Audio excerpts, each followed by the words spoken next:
অনুষ্ঠিত হলো বাংলাদেশ ইউনিভার্সিটির তৃতীয় সমাবর্তন। সকালে ঢাকা সেনানিবাসের সেনা প্রাঙ্গণে দিনভর ছিল নানা আয়োজন। সমাবর্তনে মোট ৫,৯০৩ জন শিক্ষার্থীকে ডিগ্রি প্রদান করা হয়।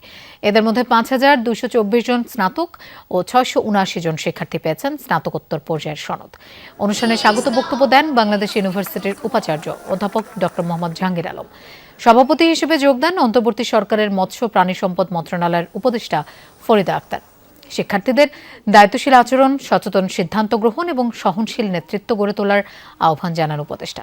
সমাবর্তন বক্তা হিসেবে অনুষ্ঠানে ছিলেন বিশ্ববিদ্যালয় মঞ্জুরি কমিশনের চেয়ারম্যান ডক্টর এস.এম.এ. ফায়েজ।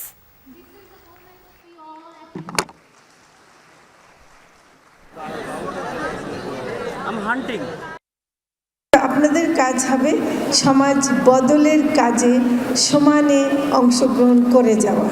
সমাজ বদলটা সহজ প্রক্রিয়া না, সমাজ বদল অনেক দীর্ঘ সময়ের একটা বিষয়।